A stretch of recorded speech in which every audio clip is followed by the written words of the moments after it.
The Forgotten Daughter, The Journey to Power and the Unexpected. Ending. Chapter 1. The Burden of the Blake. Name Kate Blake, or as she was often referred to, Kate Blake, daughter of Richard, grew up in a family where the name Blake carried a weight far heavier than anything else. It wasn't just the name of the family, it was the name of an empire.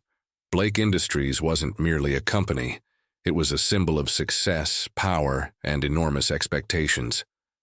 From a young age, Kate had been immersed in stories of Blake Industries, tales her father would recount while sitting in his large leather chair, glass of wine in hand, his eyes distant as if gazing back into the glory days of the company.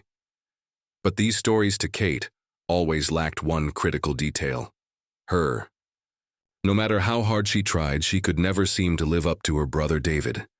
David Blake, the eldest son of Richard Blake, was the one chosen to inherit Blake Industries.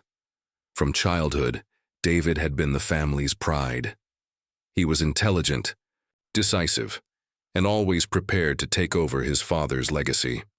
Richard Blake, Kate's father, never made any secret of the fact that he saw David as the only viable successor to the company. And so Kate was always cast in the shadows, despite her own talents and deep passion for finance.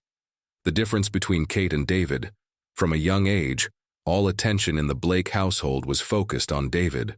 Family dinners revolved around his achievements, the awards, the competitions, the future plans. Kate, though she had her own successes, was rarely acknowledged. She was the side note of the family, unimportant.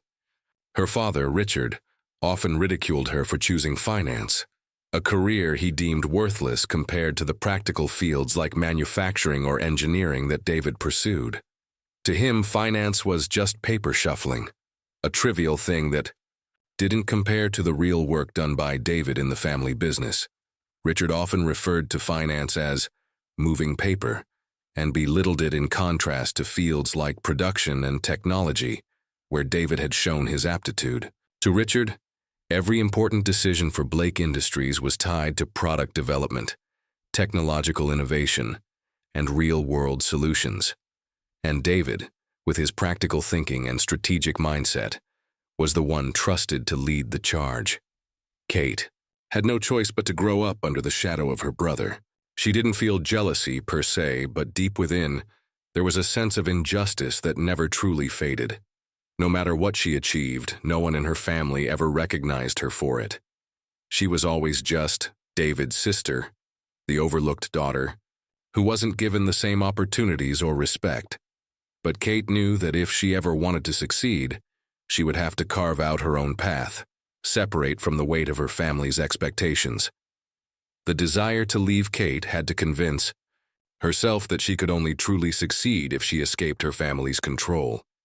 Each day spent at home, each dinner spent listening to her father's speeches about David's future, was another reminder of her place in the family, just a supporting character in David's story. Kate began to dream of a different life, one where she could make her own decisions, build her own legacy, and live outside the confines of the Blake name. As Kate neared graduation from college, she made the life-altering decision to leave. It wasn't because she didn't love her family. It was because she couldn't keep living as a shadow, as a side note. She needed to live her life on her own terms, free from the expectations of being David's sister. Kate moved to New York City to seek new opportunities. Although she didn't have the safety net of her family's wealth and influence, she remained determined. Her first few months in the city were filled with challenges, living in a small apartment, taking on entry-level jobs and struggling to make ends meet. But during those tough months, Kate realized what she truly wanted. She didn't just want to work in finance. She wanted to lead it. She wanted to be someone who was recognized, not because of her family name, but because of her ability and her passion. Leaving the past. Behind as time passed, Kate began to build her career from the ground up. She took on roles in finance that many would consider menial, but with each project she proved her worth. Slowly, people began to take notice. Though she didn't have the help of her family, Kate knew she could create her own path. She was determined to prove to herself and to everyone else that she was capable of greatness on her own. Kate knew her family would never acknowledge her for what she was doing, but that was fine. She was no longer doing it for their approval. She was doing it for herself, and with each success she felt her confidence grow. Her life in New York was difficult, but it was exactly what she needed. The freedom to forge her own future, free from the constraints of the Blake legacy. End of Chapter 1. Kate Blake, a woman with big dreams and a painful past, had made the bold decision to leave her family behind and create a life of her own. She didn't want to just prove herself in the world of finance. She wanted to build something that was entirely hers. But could she truly escape the weight of her family's legacy? Or would the complex dynamics within her family pull her back in? Chapter 2. A path of her own, Kate stood at the window of her small apartment in New York City, looking out at the skyline that seemed to stretch endlessly before her. The city felt like a world away from the small, suffocating home she'd left behind. Her father's criticisms, her brother's indifference, none of that mattered now. She was free. Or so she tried to convince herself. It had been a year since she left the Blake family estate, a year since she packed up her things, left behind the family name, and set off to make her own mark in the world. She had made it to the city with nothing but determination, a degree in finance, and a dream that had long been buried under years of family expectations.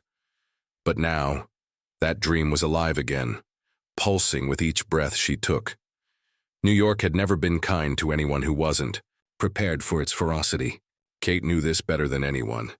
The city could chew you up and spit you out, especially for someone trying to make a name for themselves in an industry as cutthroat as finance. But Kate wasn't one to back down from a challenge. She thrived under pressure, and the city's ruthless pace was just the kind of environment she needed to prove herself. The struggles of the beginning. Her first job was with a mid-level financial firm in Manhattan. It wasn't glamorous, nor did it come with the prestige of some of the city's top firms. But it was a start.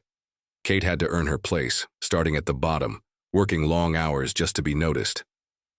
She found herself pulling all-nighters, learning the ins and outs of the business, absorbing every piece of knowledge she could. In the beginning, Kate felt the weight of her father's words pressing down on her. Finance is just moving paper. Those words echoed in her mind every time she felt exhausted or doubted herself. Every meeting where she was ignored, every project where her input was dismissed, Kate could feel his disapproval lingering like a shadow, and it only fueled her desire to prove him wrong. Yet in those early days, it wasn't just her father's voice she heard. It was the voice of doubt, telling her she wasn't cut out for this. There were moments when she thought about giving up, when the work seemed endless and the reward seemed so far out of reach. But giving up wasn't an option for Kate. She had to succeed, not for her father, not for her family, but for herself. Slowly, she began to gain traction. She worked tirelessly, building a reputation as someone who could get things done. Her ability to analyze complex financial situations, to make sense of numbers others couldn't, earned her the respect of some of her colleagues. But she knew that respect was only the beginning. It wasn't enough to simply do well in her current role. Kate wanted more. She wanted to be at the top. The first big break, it wasn't long before Kate's opportunity came. A senior partner at her firm, Marcus Green, had been impressed with her work on a particularly complicated acquisition deal. He called her into his office one afternoon, a rare occurrence for someone in her position. "Kate, I've been following your progress," Marcus said, leaning back in his chair. "You've got the skills, the drive, and the intellect. I want to offer you a more significant role. There's a client looking for a financial analyst to handle a multi-million-dollar portfolio. I believe you're ready for it."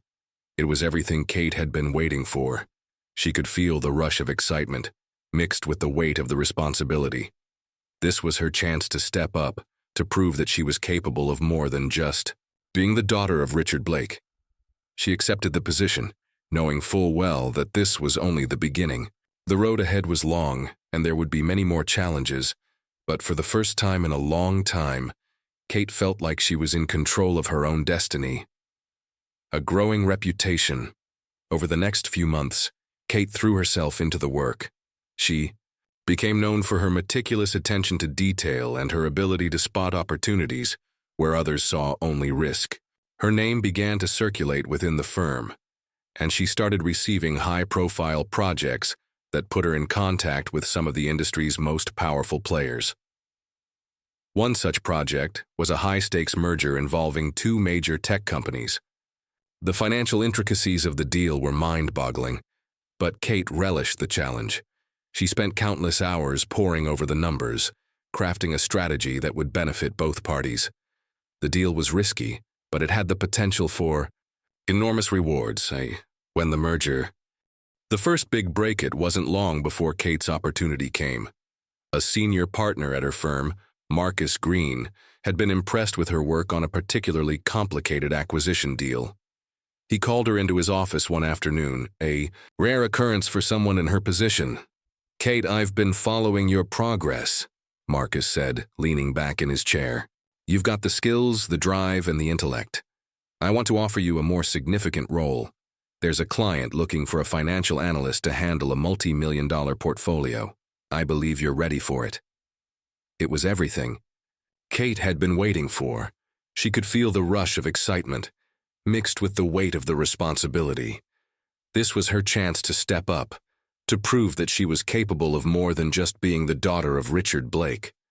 She accepted the position, knowing full well that this was only the beginning. The road ahead was long, and there would be many more challenges, but for the first time in a long time, Kate felt like she was in control of her own destiny. A growing reputation. Over the next few months, Kate threw herself into the work. She became known for her meticulous attention to detail and her ability to spot opportunities where others saw only risk. Her name began to circulate within the firm, and she started receiving high-profile projects that put her in contact with some of the industry's most powerful players. One such project was a high-stakes merger involving two major tech companies. The financial intricacies of the deal were mind-boggling, but Kate relished the challenge. She spent countless hours poring over the numbers, crafting a strategy that would benefit both parties. The deal was risky, but it had the potential for enormous rewards. When the merger was finalized successfully, Kate's reputation soared. She had just handled one of the most complicated deals in the firm's history, and her name was now being mentioned in the same breath as some of the top executives in the business. But Kate wasn't satisfied with just being recognized. She wanted to be at the table with the decision-makers, to be the one calling the shots. The weight of her past, despite her growing success, Kate couldn't escape the shadow of her past. Her family, particularly her father, had always believed that her career in finance was a lesser pursuit compared to what David was doing with the family business. Kate's drive to prove herself was, in part, a reaction to this constant belittling. She wasn't just trying to succeed. She was trying to show her father that she could build something meaningful on her own. But the deeper she got into her career, the more Kate realized that proving herself to her father might not be the right motivation.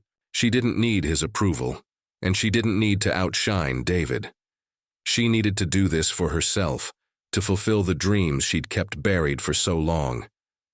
As her career flourished, Kate also began to understand the complexities of the industry she had entered. It wasn't just about numbers or deals. It was about relationships, power, and strategy. She could see how money could shape the world, how the right investment could change everything. And this was where she felt most alive, making decisions that could have far-reaching consequences, influencing the trajectory of entire companies. But even as she reached new heights in her career, Kate still struggled with her sense of identity. Was she truly independent, or was she just running away from the legacy of the Blake name? Could she ever escape it, or would it always be there, lingering in the background, reminding her of what she was supposed to be, rather than who she had become? A choice on the horizon. Kate knew that if she was ever going to break free from her past and truly carve her own path, she would have to make bold decisions. She couldn't remain in the shadows forever. She had worked hard to get where she was, but the road ahead would be even more challenging. She had seen the heights of success, but she also knew how easily it could all come crashing down. The time would come when she would need to make a choice, whether to continue on her current path, perhaps one day becoming a partner at her firm, or to step into a new role, one that might require even more sacrifice and risk. One thing was certain, Kate Blake wasn't done yet. The path ahead was hers to choose, and she was ready for whatever came next. Chapter 3. The shadow of 2019, the sun had barely risen over New York City, but Kate was already at her desk, eyes fixed on the financial reports in front of her. The world outside felt far removed from her little corner of the office, a space she had carved out for herself in the heart of the financial district. Yet today, the weight of something ominous pressed down on her chest, a feeling she couldn't shake.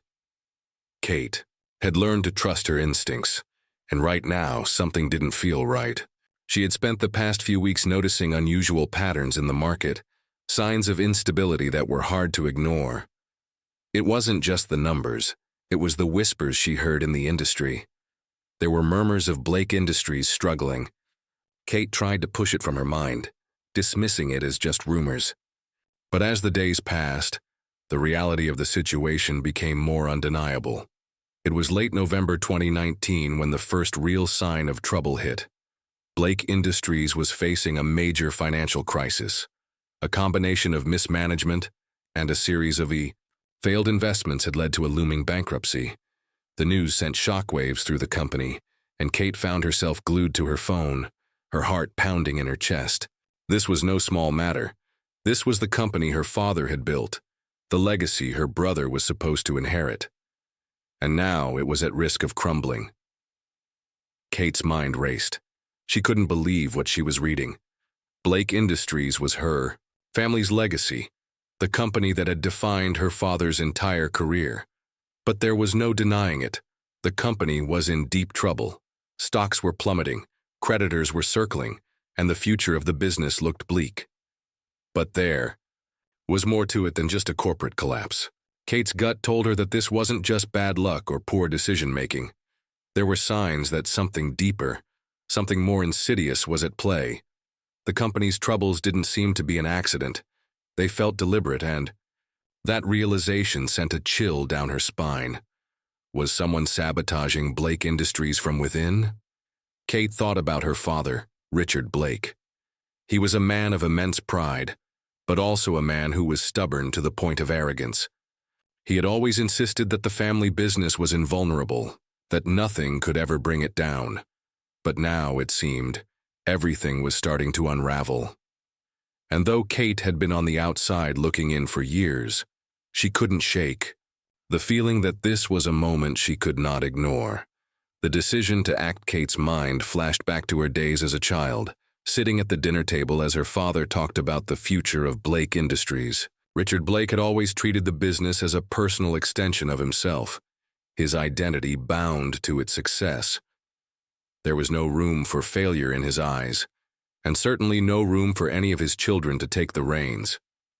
It was always David's path to follow, but now, with the company teetering on the edge of collapse, Kate could no longer sit idly by.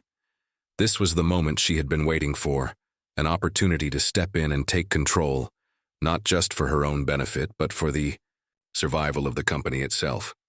She knew that if she didn't act, the family legacy could be lost forever. The problem, however, was how to do it. Kate couldn't just walk into her father's office and announce that she was going to save the company.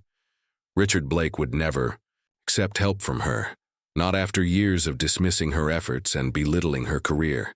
But the more Kate thought about it, the more she realized that she couldn't let pride stand in the way of what needed to be done. She would need to work, in secret, quietly positioning herself to take control without ever revealing her hand. Kate understood the power of discretion. Her financial expertise could help salvage Blake Industries, but it would have to be done carefully, with precision. The inner struggle. As Kate wrestled with the idea of stepping into the shadows of her family's empire, She couldn't help but feel a tug of conflicting emotions. She had spent so many years running from her family's expectations, building a life for herself without relying on the Blake name. She had fought for every bit of respect she had earned in the industry, and now she was faced with the decision to go back into the very world she had worked so hard to escape. But this wasn't about her father's approval, and it wasn't about taking over the family business for the sake of her own ego. This was about saving something much bigger than herself. This was about preserving the legacy of Blake Industries and ensuring that the company, her family's livelihood, didn't disappear into the abyss. Kate spent hours on the phone, contacting trusted colleagues, gathering information, and laying the groundwork for a plan. She knew that the only way to save Blake Industries was to get involved in the company's finances in a way that no one would suspect. The plan needed to be executed in secret, with no one knowing she was the one pulling the strings. Her solution came in the form of Meridian Partners, the investment firm she had helped build from the ground up. It had the financial strength to buy up a significant portion of Blake Industries' failing shares, but Kate knew she had to do it in a way that didn't reveal her involvement. She couldn't risk alerting her father or David to the fact that she was the one behind the rescue operation. This would be her secret, for now at least. The silent battle in. The coming weeks, Kate worked tirelessly to secure the necessary investments. She contacted her old friend Alex, who had once been a trusted colleague in the finance world. Alex had the experience and discretion to act as her representative, negotiating the buyout of Blake Industries shares, without anyone knowing that Kate was behind it all. It was a delicate operation, and one that required precise timing and execution. As the days passed, Kate's anxiety grew. The pressure of working in secret, of hiding her intentions from her family, weighed heavily on her. She could feel the distance growing between her and her father, her brother, an emotional distance that mirrored the physical distance she had created when she left years ago. The fact that they still didn't know she was working to save their family business was both a relief and a burden. The months leading up to 2020 were filled with tense moments and sleepless nights. Kate's secret plan to buy Blake Industries was slowly taking shape, but every step forward felt like it could be her last. She had to keep her emotions in check, knowing that one wrong move could expose everything. Despite her best efforts, Kate could feel the shadows of her past creeping back into her life. The legacy of the Blake name, once a source of pride and ambition, now loomed over her like a looming storm, threatening to consume everything she had worked for. She wasn't sure if she was ready to face it again. But there was no turning. Back now at Chapter 4, The Representative. The days following Kate's decision to act were filled with tension and uncertainty. She had already laid the groundwork for her plan, but now came the hard part, executing it without anyone suspecting her involvement. To do that, she would need a trusted ally, someone who could represent her interests and carry out the complex negotiations on her behalf. Someone who could act as her proxy in the high-stakes world of corporate finance. Alex Moore was the obvious choice. Kate had known Alex for years. They had met during her early days at the finance firm, and while they hadn't always worked closely together, Kate respected his expertise and discretion. Alex had a quiet confidence, an ability to get things done without attracting attention, which was exactly what Kate needed. He wasn't someone who would question her motives, and more importantly, he wouldn't betray her trust. After a series of late-night calls and several long meetings, Kate finally made the offer. She explained her plan to buy Blake Industries without anyone realizing that she was behind it, detailing how he would serve as her representative, handling the negotiations, and dealing directly with the company's shareholders. "I need you to be my face in this, Alex," Kate said, her voice steady. But the weight of the responsibility was clear. "I can't risk being exposed right now, but I can't let Blake Industries fall apart either. You'll be the one making the calls, organizing the deals. I need someone I can trust." Alex didn't hesitate. "I'm in, Kate. You've got my word. I'll do whatever it takes to make this work." Kate felt a brief sense of relief. For the first time in weeks, she felt like there was someone she could rely on, someone who understood the gravity of the situation. She wasn't alone in this fight, and that made all the difference. The high stakes as the days passed, Kate watched as the financial situation of Blake Industries deteriorated further. The company's stock price continued to plummet, and creditors grew increasingly impatient. Kate knew that the window for action was closing fast. She couldn't afford to wait any longer. She had already instructed Alex to begin reaching out to potential investors, offering them a chance to buy shares in Blake Industries at a significant discount. The key was to do it in a way that didn't raise suspicion. The shares were valuable, but only if the company could be stabilized. And for that to happen, the right investors needed to be in place, without anyone realizing that Kate was the one orchestrating the entire deal from behind the scenes. The negotiations were complicated, fraught with legal hurdles and financial intricacies. But Alex was up to the task. He moved quickly, pulling in contacts from his own network, people who could be trusted to keep things quiet. With each passing day, Kate's stake in the company grew, but she remained a ghost, never showing her face in the public meetings or discussions. It was a game of shadows, a battle for control that no one could trace back to her.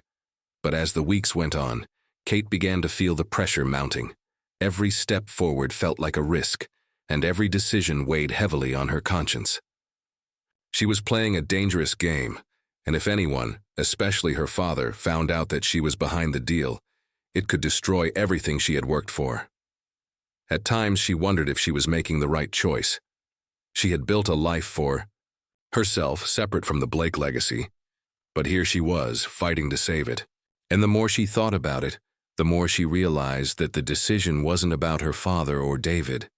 It was about her own future. If she could pull this off, she would prove that she was capable of more than just being the daughter of Richard Blake. She would prove that she could run this company, that she could stand on her own and take control. Tension at home. Though Kate had kept her involvement with the buyout under wraps, her family began to feel the effects of the impending collapse. Her father, Richard, had always been a man of great pride, but it was clear that his resolve was starting to crack. The constant pressure from creditors, the looming threat of bankruptcy, it was too much for him to handle on his own. Kate had heard snippets of conversations during the rare moments she'd managed to slip back into the family home. Her father's anger and frustration were palpable, as were David's increasingly defensive responses. Kate couldn't help but feel a strange mixture of guilt and satisfaction. She had spent so many years trying to escape this world, trying to prove herself as something other than just another Blake. Yet here she was, working in secret to save the very thing that had always felt like a prison. There were moments when she would have to pause and breathe, allowing herself a few minutes to reflect on the bigger picture. She had walked away from Blake Industries years ago, yet she was now more deeply entrenched in it than ever before. But the more Kate thought about it, the more she realized that this was the only way forward. The company couldn't survive without drastic intervention, and she was the one who had to make it happen. The tipping point by late December, the situation at Blake Industries had reached a boiling point. The financial strain was more evident than ever, and Kate knew that her window of opportunity was closing. She had already begun purchasing shares in the company through Alex, but there was still much work to be done. The plan was in motion, but it was far from a done deal. One evening as Kate sat at her desk, her phone rang. It was Alex. "I think we're getting close," Alex said, his voice low and urgent. "I've spoken with a group of investors who are interested, but we need to move quickly. If we don't act soon, someone else might swoop in and buy up the shares we need." Kate's heart raced. This was it, the moment of truth. She had to make the decision now, to either push forward with everything she had or let Blake Industries fall into the hands of others. She had no idea who would come to take control if the buyout failed, but she knew it couldn't be anyone else. Not after everything she had sacrificed. "I'm ready," Kate said, her voice steady but filled with a quiet resolve. "Let's do it." As she hung up the phone, a wave of determination washed over her. This was her chance to secure her place at the table, to prove that she was capable of leading, even if it meant doing so from the shadows. Kate Blake had never been one to shy away from a challenge. She had spent years fighting for her place in the world, and now she was ready to take control of her family's legacy on her own terms. Chapter 5. Thanksgiving Fractures. Thanksgiving at the Blake estate had always been a grand affair, a yearly tradition designed more to showcase appearances than to foster genuine family closeness. The house, a sprawling colonial mansion perched atop a manicured hill, was already decked in muted autumnal decor, golden leaves, flickering candles, and polished silverware gleaming under crystal chandeliers. For Kate, the familiar setting felt like a battlefield she was about to walk into. Without armor, this Thanksgiving was different. The weight of secrets bore heavily on her. She had finalized the critical share purchases through Alex just a week earlier. By all accounts, Kate Blake now effectively controlled Blake Industries. She owned the majority stake. She wielded the true power. Yet, no one in the room knew. To them, she was still just the daughter who moved away, the one who worked in an industry her father barely respected. As she stepped through the doorway, Kate's heart pounded against her ribs. She reminded herself, smile, stay calm. Tonight is not about confrontation, at least it wasn't supposed to be. Small cuts, deep wounds dinner unfolded with the usual ceremonial stiffness. Crystal goblets clinked, formal toasts were made, and everyone exchanged carefully curated updates about their lives. David, as always, took center stage, recounting the supposed brilliant turnaround strategies he had been implementing at Blake Industries. Strategies, Kate knew, that were only possible because of the financial rescue she had orchestrated from behind the scenes.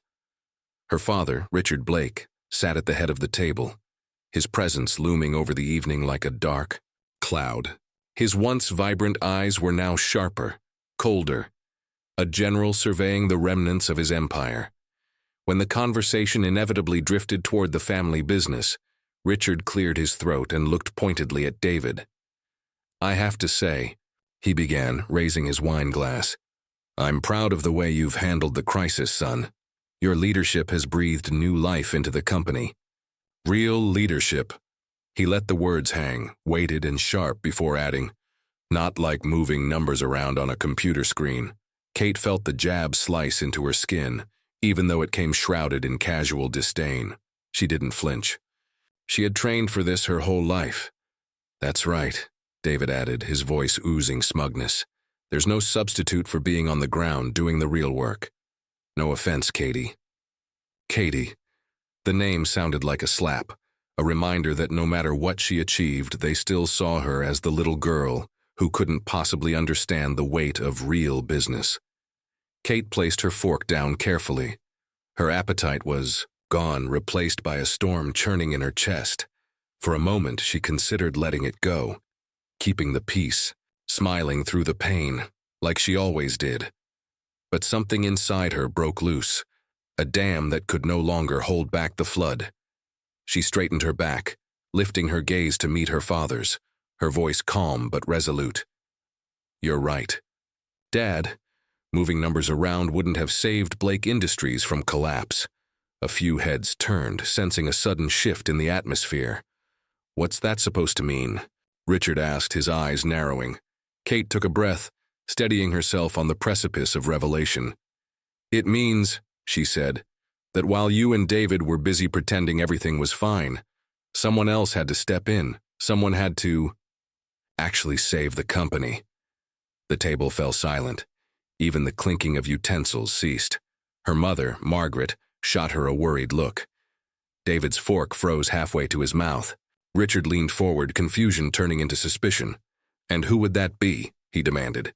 Kate smiled, a slow, quiet smile, the kind she had reserved for this exact moment. "Me, the bombshell." There was a beat of stunned silence, thick, suffocating, before laughter erupted around the table. David chuckled, shaking his head as if she had told a joke. "You?" he scoffed. "Come on, Katie. Be serious." Kate's voice cut cleanly through the room. "I own 51% of Blake Industries. I purchased controlling interest over the past 6 months, quietly, strategically, using Meridian Partners, and Alex Moore as my representative. The laughter died instantly. What? Richard barked, rising slightly from his chair, his face flushed with a dangerous shade of red. That's absurd. Kate calmly reached into her purse and pulled out a folder. The official documents, ownership certificates, transaction records, legal filings.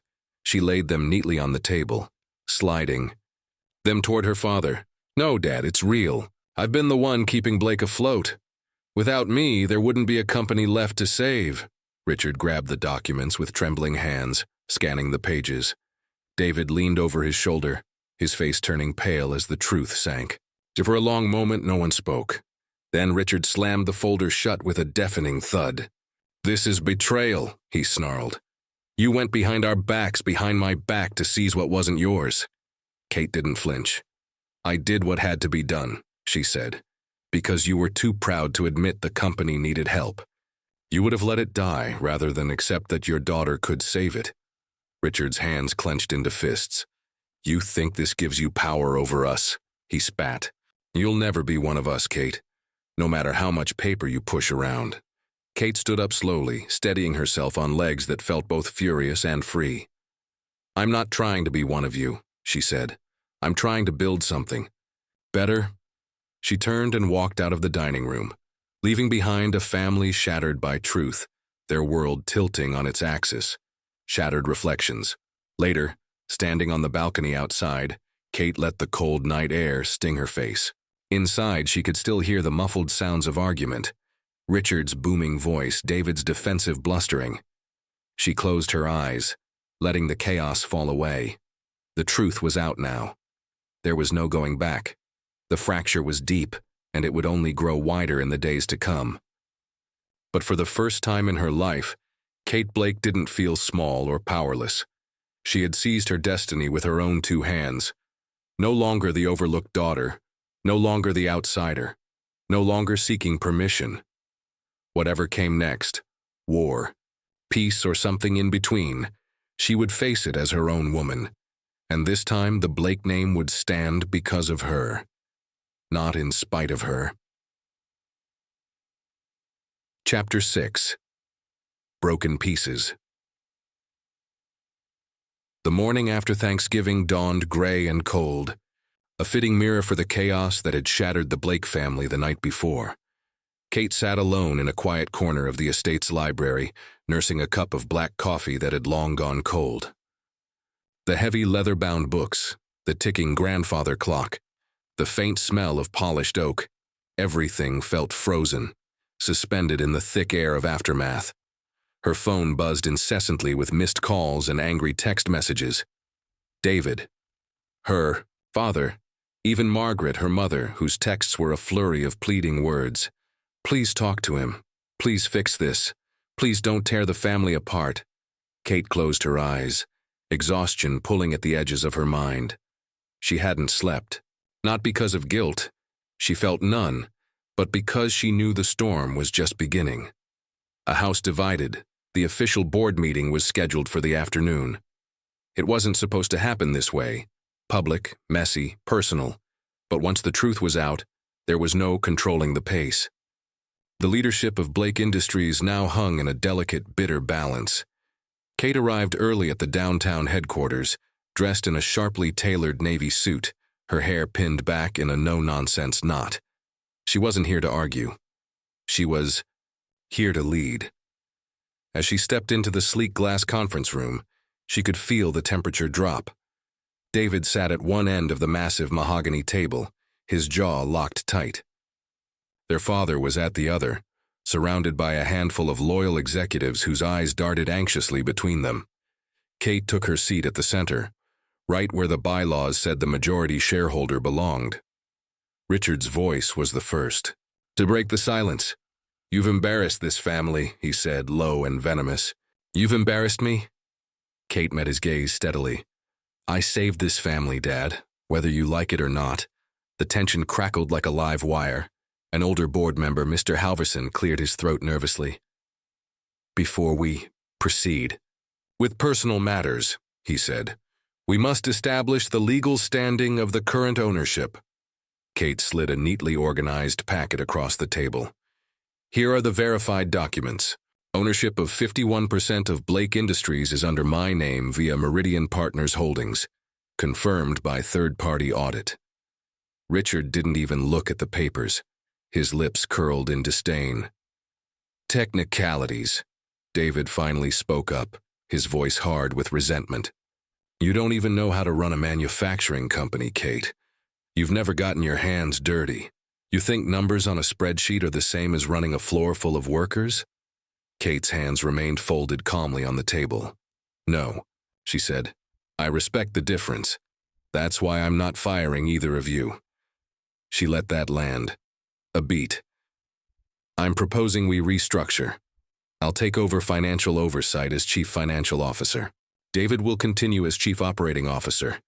And Dad," she turned slightly toward Richard, "can remain in an advisory capacity, CEO for now, transitioning within 3 years."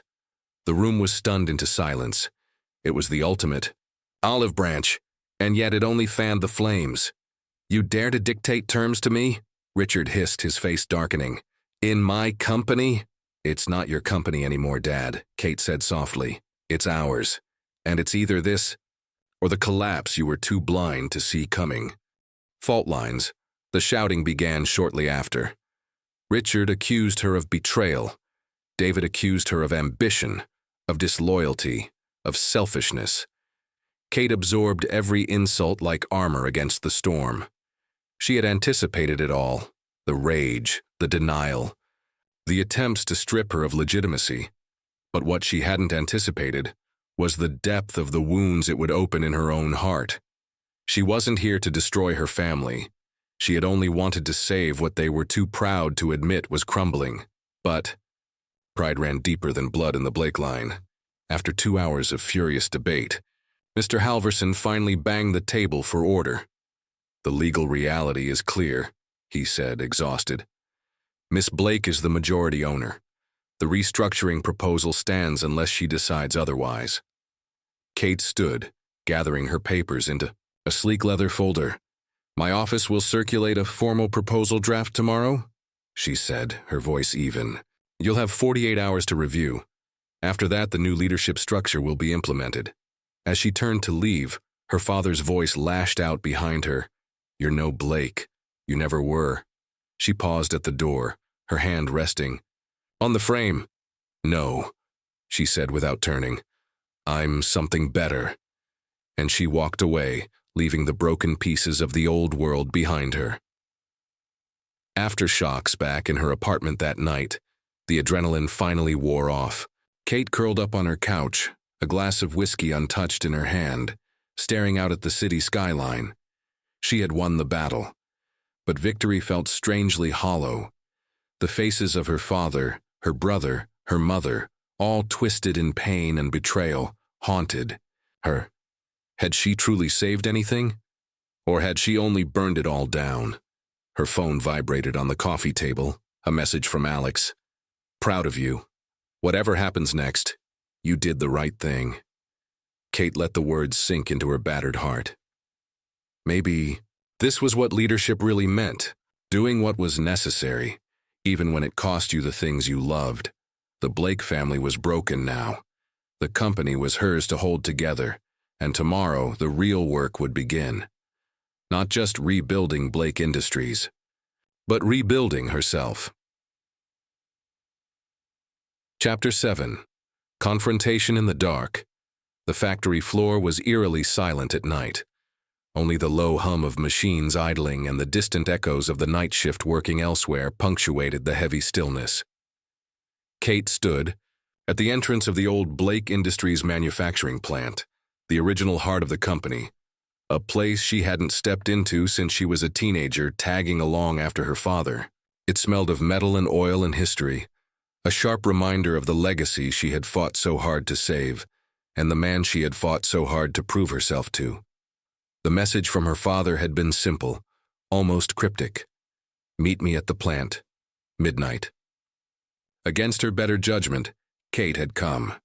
She walked slowly between the idle machines, her heels clicking softly on the concrete, until she found him, Richard Blake, standing alone near the far wall, looking out over the vast expanse of factory floor. He didn't turn around when he heard her approach. For a moment, neither spoke. The weight of everything unsaid seemed to press the air thin between them. Finally, Richard broke the silence. "You remember this place?" he asked, his voice rough, almost hoarse. Kate folded her arms across her chest.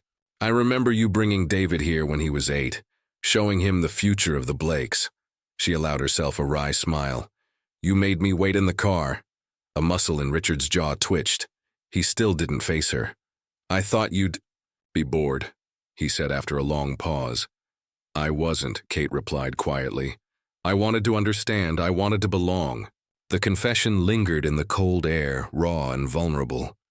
Richard finally turned, and for the first time in years, Kate saw something crack in the armor of the man she had spent a lifetime trying to impress. "You were never supposed to have to fight so hard," he said. "Not for me. Not for this company." Kate narrowed her eyes, her voice tight with emotion. "Then why did you make me?" she demanded. "Why did you treat me like an outsider? Like no matter what I achieved, it would never be enough?" Richard looked down at his hands, calloused and scarred from a lifetime of work. For a long moment he said nothing. "I was afraid," he finally admitted. His voice was quiet, almost broken. "Afraid that if I treated you like an equal, you'd stop fighting, that you'd settle, that you'd lose the fire that made you different." Kate stared at him, stunned into silence. All these years, she had believed her father saw her as weak, insignificant. But the truth was far more complicated and far more heartbreaking. "You thought pushing me away would make me stronger?" she said, incredulous. Richard gave a rough, bitter chuckle. "Stupid, isn't it?" he said. "I pushed you so far. I almost lost you." Kate shook her head slowly, struggling to process the flood of emotions crashing over her. "You did lose me," she whispered. They stood there in the dark, two stubborn, broken people facing the wreckage of a lifetime of misunderstandings. Finally, Richard stepped closer. "I watched you," he said, "from afar. Every success, every milestone. I knew about Meridian Partners before you even thought I did. I was proud, but too damned stubborn to tell you." Kate's throat tightened painfully. For a moment, she thought she might cry, but she forced the emotion down, locking it behind the same wall she had spent years building to survive. "You don't get to rewrite history just because you're sorry now," she said, her voice trembling. "You can't erase the years of doubt, the years of feeling like I was never enough." Richard nodded slowly, accepting her anger without defense. "I know," he said, "but maybe we can start over, build something better." Kate studied him carefully. The man standing before her wasn't the invincible titan of her childhood. He was old now, tired, humbled, and for the first time, real. She let out a long breath, the weight of a lifetime easing just slightly. "I'm not doing this for you," she said. "I'm doing it for the company, for the people who work here, for the Blake name, not the man who wore it like a shield." Richard's eyes glistened faintly under the dim industrial lights. "Fair enough," he said gruffly. He extended his hand. Kate stared at it, the hand that had once held her away, the hand that had built an empire. And now, the hand that asked for a second chance. Slowly, deliberately, she reached out and shook. It wasn't forgiveness, not yet, but it was a beginning, and for tonight that was enough. Chapter 8. Christmas of Forgiveness. Snow fell steadily outside the Blake estate, blanketing the grounds in a thick, soft silence.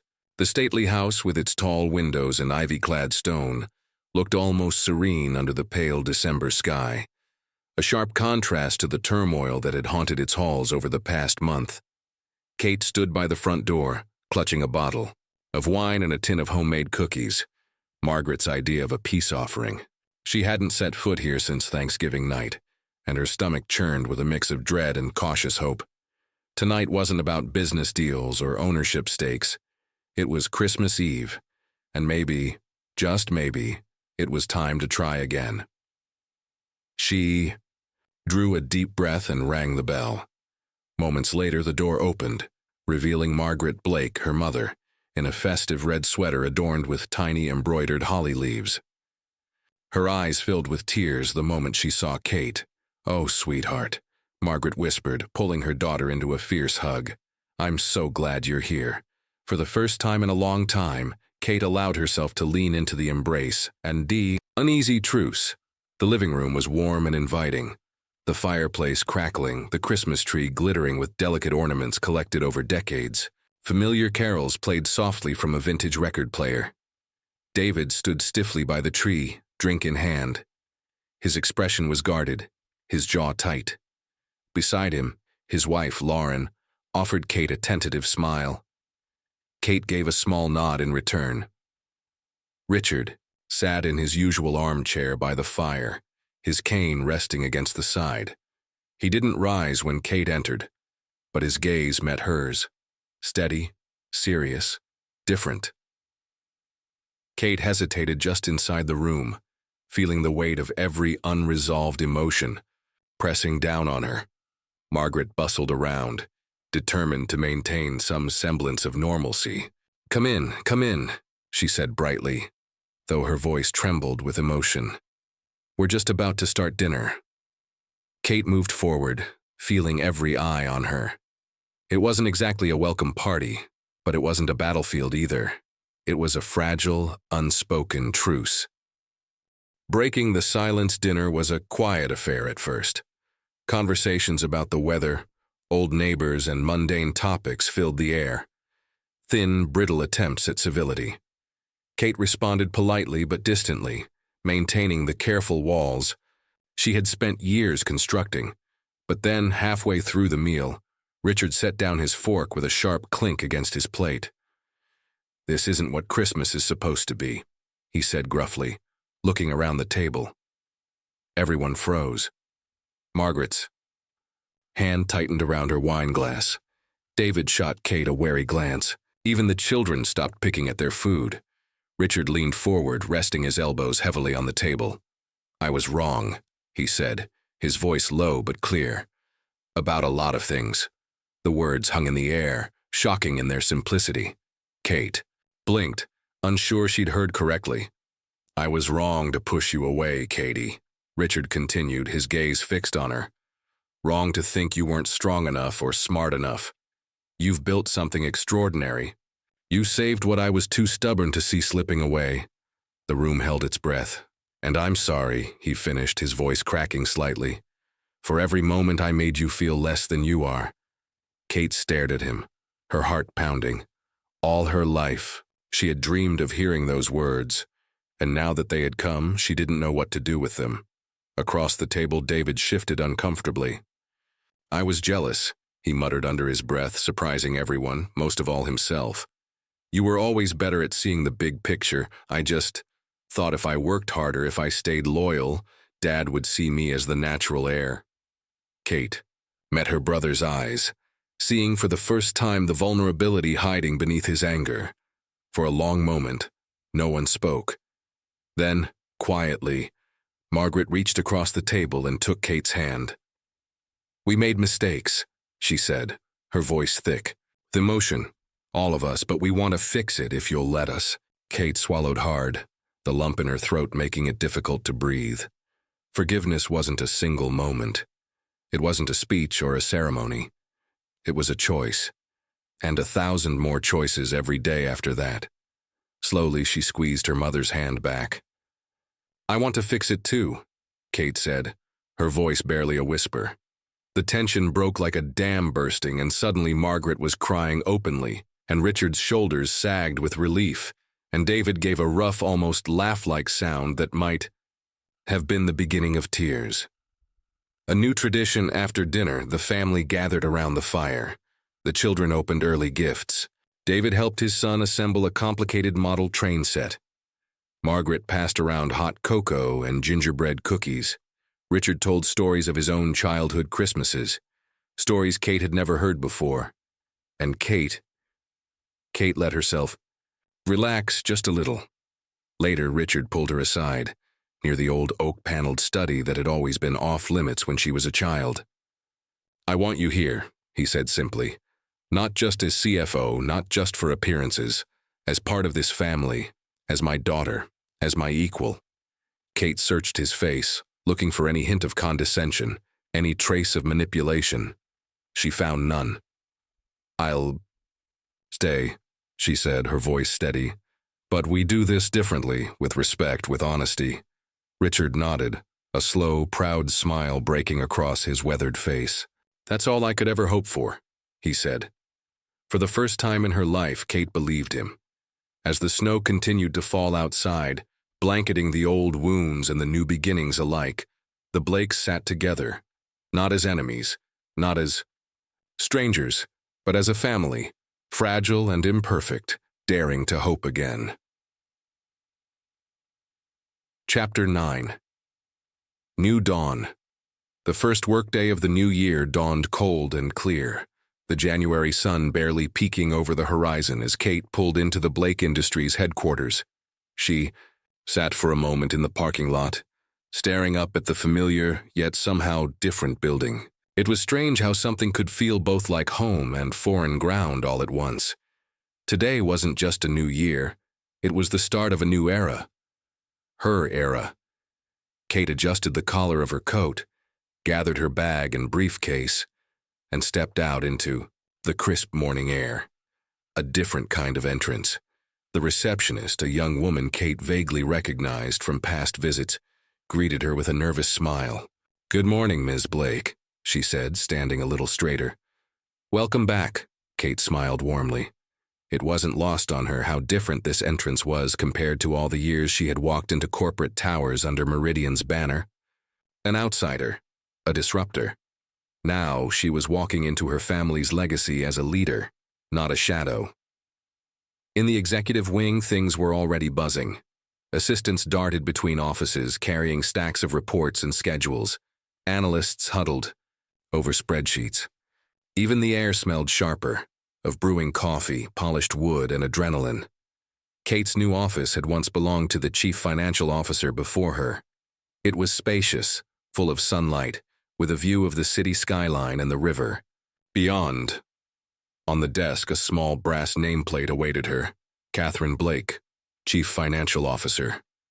Kate ran her fingers over the engraving, feeling the weight of the title settle into her bones. She was here, really here. First challenges. The honeymoon phase lasted all of 10 minutes. By mid-morning, Kate was waist-deep in financial reports, legacy debts, and strategic plans that had long been neglected. Blake Industries had survived the immediate crisis, yes, but it was far from thriving. The company needed a complete financial overhaul. Kate called her first executive meeting that afternoon. David sat at one end of the long boardroom table, arms crossed, still not fully comfortable with her authority, though he was trying. Richard occupied the head seat, a silent presence more than a dominant force now. Other department heads, some wary, some curious, a few openly skeptical, filled the remaining chairs. Kate stood at the front of the room, a digital projector casting graphs and data across the wall behind her. "No sugarcoating," she said, launching straight into it. "We're bleeding cash. Our supply chain contracts are outdated. Our R&D department hasn't launched a viable product in 3 years. If we don't act decisively now, this company won't survive the next 5. Ripple of discomfort ran through the room. Good, Kate thought. They needed to be uncomfortable. Change only happened when comfort was stripped away. "I'm implementing a full audit," she continued. "No department is exempt, no sacred cows. We rebuild from the ground up."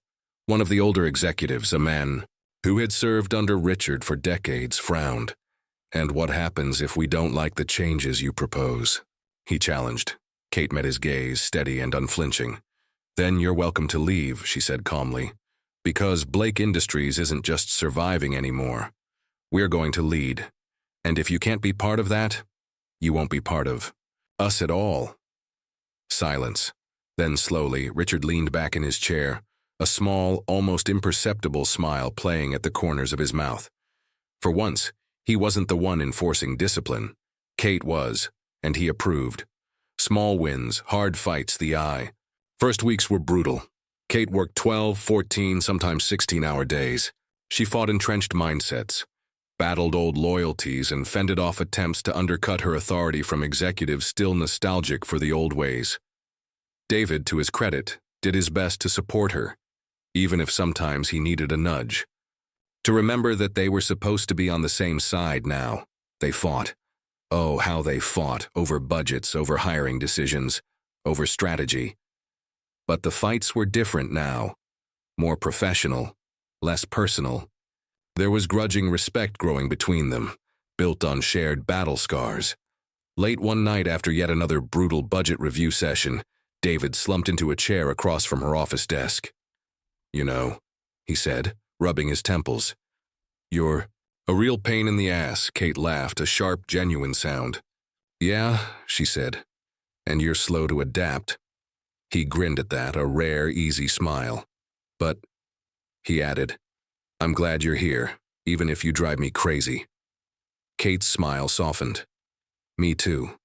Finding her balance outside of work, the adjustment, was just as complicated. Family dinners were still awkward, filled with cautious small talk and carefully sidestepped arguments. Richard struggled to stop himself from giving unsolicited advice. Margaret hovered anxiously, afraid everything might fall apart again. But there were small moments, tiny stitches sewing up old wounds, a shared laugh over coffee, a long-forgotten inside joke remembered at the dinner table, a knowing look across a boardroom when they outmaneuvered a stubborn contractor. Kate was learning to balance, to be CFO without losing herself, to be a daughter without surrendering her hard-won independence. Some days were easier than others. Some days the weight of it all, the expectations, the history, the sheer Blakeness of it, threatened to crush her. But Kate held on, because this time she wasn't just surviving, she was leading. The first major victory by the end of the first quarter, Kate's changes began to bear fruit. Profits stabilized. New supply chain contracts were signed under more favorable terms. A fledgling R&D project showed real promise, an innovation in eco-friendly manufacturing processes that could redefine their market position. At a company-wide meeting, Richard stood in front of the assembled employees, holding a microphone with his familiar, commanding presence. But when he spoke, his words surprised everyone. "This," he said, gesturing to the graphs showing their first positive growth in years, "is thanks to your hard work and to the leadership of Catherine Blake." The applause that followed was genuine, loud, sustained. Kate, standing off to the side, felt something deep inside her shift. It wasn't just validation, it was belonging. Real, earned belonging. The dawn was breaking finally over Blake Industries and over Kate's own life. And this time, she wasn't just part of the story, she was writing it. Chapter 10. A journey completed. Spring came slowly to the city, the ice receding, the trees budding into tender green. Inside Blake Industries, however, the change was swift, palpable, like someone had thrown open long-closed windows and let fresh air rush in. Kate stood in the main conference room once more, sunlight spilling across the polished wood table. But this time, it wasn't for another grueling budget meeting or strategic firefight. It was for the ceremony that would mark a new beginning, the culmination of everything she had fought for. The formalization. Richard Blake stood at the front of the room, shoulders straighter than Kate had seen in years. His silver hair gleamed under the lights, but it wasn't his commanding presence that held everyone's attention today. It was the simple fact that he wasn't standing alone. David stood beside him, tall and confident in his own right. And next, to David, Kate, no longer the outsider, no longer the underdog, stood poised and unshakable. Richard cleared his throat, his voice steady but softer than usual. "Today, we formalize what has already been proven by action. Blake Industries will move forward under the joint leadership of 3 generations. Myself, as CEO, David Blake, as Chief Operating Officer, and Catherine Blake, as Chief Financial Officer. Murmurs of approval rippled through the assembled crowd. Executives, employees, partners, people who had once doubted her, now nodding with respect. Richard turned slightly toward Kate. "I would like to say something personal," he added, his voice dipping into unfamiliar territory. The room stilled. "For many years," he said slowly, "I misunderstood what strength looks like. I thought it was loud, aggressive. I thought it looked a certain way, sounded a certain way." He glanced at David with a small smile, then turned back to Kate. "But I have learned, not without some hard lessons, that true strength often moves quietly, strategically, that it builds where others tear down, and that my daughter possesses more of that strength than I ever gave her credit for." A lump rose in Kate's throat, sudden and sharp. Richard offered his hand. "Kate," he said, voice thickening slightly, "it's time, not just to be part of the family, but to be part of the legacy." Kate stared at his hand for a long moment, a lifetime's worth of rejection, longing, and resilience rushing through her. Then, without hesitation, she took it, and the applause that followed wasn't just for the formal titles. It was for the healing, the reconciliation, the new beginning that they had all fought so hard to reach, building a new legacy. The months that followed weren't perfect. There were disagreements, growing pains, hard decisions that made for sleepless nights. Kate and David bickered constantly over operational issues. Richard sometimes slipped back into old habits of control and micromanagement. But it was different now. The conflicts were healthy, part of building something better, stronger, together. Kate took the lead on a new sustainable initiative that modernized their manufacturing facilities. David spearheaded an international expansion project that opened Blake Industries to new markets, and Richard slowly but surely learned to let go, to trust, to mentor, to step back when needed. It wasn't easy, but it was real. Personal growth. Outside of work, Kate's life blossomed in quiet, steady ways. She reconnected with old friends she'd neglected during her years of obsessive ambition. She allowed herself weekends off, real weekends, filled with farmers markets, yoga classes, lazy brunches, and sun-dappled cafes. She even started seeing someone who knew her not as Richard Blake's daughter, not as the brilliant Meridian prodigy, but simply as Kate, a woman who had fought tooth and nail for her place in the world, and who was learning at last to trust it wouldn't be taken away. More than anything, she learned to forgive herself, her family. The past, all the wounds that had once defined her, were now part of her story, but they no longer controlled it. The final conversation one quiet evening, after a late meeting, Kate found herself alone with her father in the rooftop garden of the headquarters building. The city lights twinkled far below, the cool breeze lifting strands of her hair. Richard stood silently beside her for a while before speaking.